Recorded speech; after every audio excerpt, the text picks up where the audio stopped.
Hello students, I am Sunil Kumar, PGT Commerce, Kendriya Vidyalaya Secretariat, RK. Let me welcome you to our another episode of Business Studies Class 12th. Students, in our previous episode, we have discussed about the formal organization and will be focusing on informal organization in our present episode. So, now what is the meaning of informal organization? The informal organization is that organization which is created within the formal organization.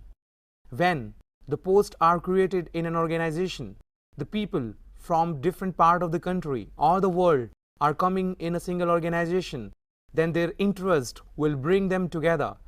The social groups will be formed within the functional organizational structure in the formal organization, and in this way the creation of informal organization takes place. Students, now what are the advantages of informal organization? After getting the meaning of informal organization, that it is created within the organization, it has many disadvantages and advantages. But the advantages are more than the disadvantages. The very first advantage is fast communication. In informal organization, the communication is very fast. If we compare it with formal organization, we find it takes a lot of time when the information is flowing from top to bottom and bottom to top. But in informal organization, there is no job position, there are no posts. As a result, the flow of information is very fast. You can understand this like you are studying in a particular school, and after coming into the school, you are interacting with so many students, and once when you are meeting with other students, you are forming a group. That group only is known as informal organization, which is established within the formal organization, that is your school. So here, the flow of information will be very fast among the students since there is no superior-subordinate relationship existing between them. So if a teacher is telling something to a particular student or scolding that particular student, the information reaches to so many students very, very quickly. So that shows the flow of information in informal structure is much, much faster than of formal structure. The second advantage of informal organization is fulfillment of social needs. The one of the demerit of functional organizational structure was that it was not meeting the psychological satisfaction, it was not meeting the social interactions of the people. If the people are working in an organization, they need to get recognition from the persons who are working in that organization. They need to get recognized, they need to get respect, they need to get affection and love from the persons who are working in that organization. And only after that, they will be able to give their best, they will be giving their 100%, and they will be helping the organization in the attainment of its objectives. The third advantage of formal organization is correct feedback. In formal organization, once the question is asked from a subordinate about the superior, the subordinate will always be praising the superior, though he knows that there are some demerits in the superior. But because he is afraid of that, he is not telling the truth. But in informal organization, since there is no superior-subordinate relationship, so whatever feedback in an organization we can get will be correct feedback. What employees feel about a particular person, about a particular employee, about a particular superior, they will be giving true and fair judgment of the same. So the correct feedback, if we would like to get, we can get it only with the help of informal organization. Students, now disadvantages of informal organization. The first disadvantage is spread rumors. Sometimes employees, in order to meet their group goals, they are going for false information, and once the false information is fed inside the group, it takes the form of rumors, which may affect adversely the interest of the organization. The second disadvantage is resistance to change. We know the human beings are resistant to change. They don't like changes taking place in the environment, and they would not like to get changes within themselves. As a result, it is very, very difficult in the organization to introduce new changes, as the employees are change averse. They are not accepting that. Let me give you an example of the same. Few years back, the banking system was operating manually basis, and there was a proposal that banking system should be fully computerized, but the people working in the banks, they were afraid of using the computer, but because they have heard about the computers, but they don't know how to use the computers. So they were opposing the requirement of the computers or the introduction of the computers in the banks.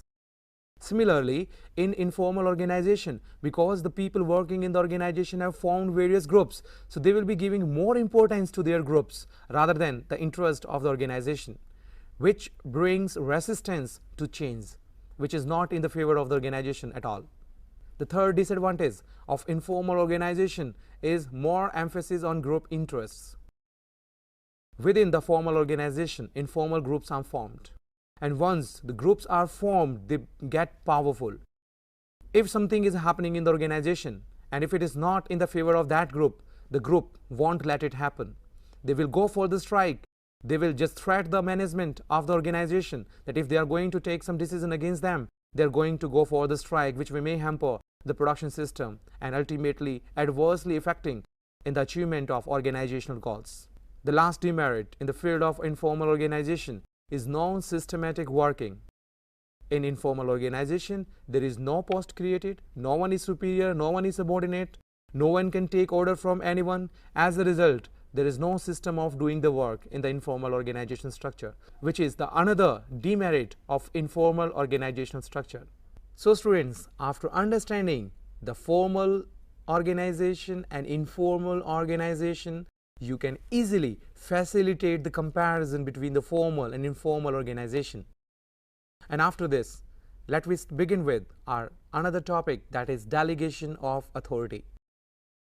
What is delegation of authority and how it affects the business organization? What is the meaning of delegation of authority and how it affects the operations of the business organization? Students, now let me first understand the meaning of delegation of authority. We all know a manager has to do a lot of job in the organization, but one person cannot do all the activities himself. So he has to ask his subordinates to do a part of his duty. That is known as delegation of authority. A superior is having, say, 10 tasks to do. Then the superior will be asking 10 subordinates to do that work, and each work will be given to a particular subordinate. And now that subordinate is responsible and accountable for carrying out that responsibility. But the superior has to ensure mere giving the responsibility to the employee will not help the organization. Rather, he has to give equal amount of authority to the subordinate so that the task can be completed very, very easily. Now, after getting the meaning of delegation, let we have the process involved in delegation. The first is responsibility. The superior, after understanding the capabilities and talent of his subordinates, he understands the nature of task he is going to delegate to a particular employee. He has to ensure that that employee is competent enough, having knowledge enough, having the professional and educational qualifications enough to meet out that responsibility. Because if once the responsibility is given to the wrong employee, the work will not be completed in any way, which may hamper organizational objectives. The second step in the process of delegation of authority is authority itself. Once the responsibility is given by the superior to the subordinate, he has to give equal amount of authority to him. For example, in a production unit, the production head has asked the foreman to complete the production of 500 units in a day. But he forgets to give him authority to take the raw material from the stores. And he was not allowed to get raw material from the stores. And once the raw material was not received by the foreman, so that particular day's target was not achieved. The production manager asked the foreman why it is not done. He said, "You have given me the responsibility of meeting out the production, but you haven't given me equal amount of authority to take the raw material from the stores. And unless I'm getting the raw material from the stores, how I can meet the production target?" So here the superior has to ensure that once the responsibility is assigned to the people, assigned to the subordinate, he has to give equal amount of authority to that subordinate. And only then he will be able to meet out his responsibility properly. The third and the most important step in delegation process is accountability. Once the responsibility and authority is given to the employee, he is completely accountable for completing that job. His responsibility is now fixed. If the work is not completed, he is accountable to the superior and he has to ask the subordinate why the work is not completed, and the subordinate has to answer the reasons behind for the non-completion of the task. So here we have come to an end of the process involved in delegation.